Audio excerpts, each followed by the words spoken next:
తెలంగాణ శాసన మండలి శాసనసభను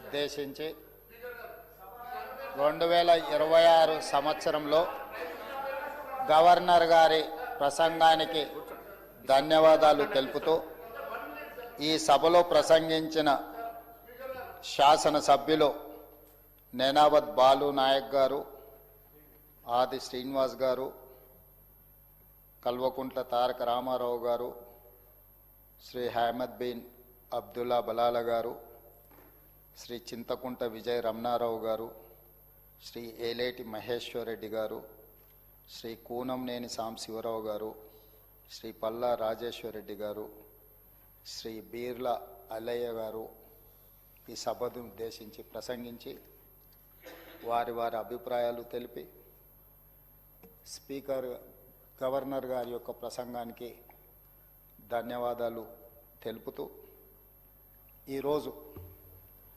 తెలంగాణ రాష్ట్ర ప్రజల ఆలోచనలు ఆకాంక్షలను ప్రతిబింబిస్తూ రాష్ట్ర అభివృద్ధి పట్ల ఈ ప్రభుత్వానికి ఉన్న సంకల్పాన్ని, గొప్ప విజన్ని ఆవిష్కరిస్తూ తెలంగాణ రాష్ట్ర గవర్నర్ గౌరవ శ్రీ శివప్రతాప్ శుక్లా గారు ఉభయ సభలను ఉద్దేశించి చేసిన ప్రసంగం చారిత్రాత్మకం. ఆయన చేసిన ప్రసంగం కేవలం అక్షరాల రూపంలో ఉన్న ఆలోచనలు కాదు, తెలంగాణ అభివృద్ధికి మార్గదర్శి.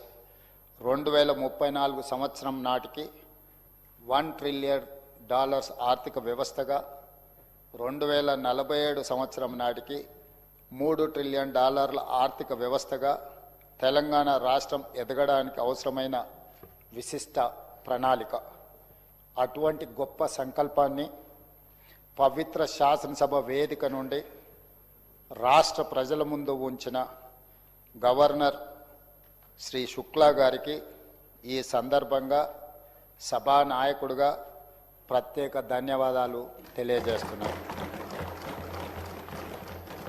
గౌరవనీయులైన గవర్నర్ గారి ప్రసంగం, ధన్యవాదాల తీర్మానానికి మా సభ్యులు బాలు నాయక్ గారు సభలో ప్రవేశపెట్టారు. సభ్యులు ఆది శ్రీనివాస్ గారు మద్దతు ఇచ్చారు. గవర్నర్ ప్రసంగానికి ధన్యవాదాలు తెలపడం ఆనవాయితీ. ప్రజాస్వామ్యంలో అది సభా సాంప్రదాయం. ప్రధాన ప్రతిపక్షం కూడా హుందాగా గవర్నర్ ప్రసంగానికి ధన్యవాదాలు తెలుపుతుందని ఆశ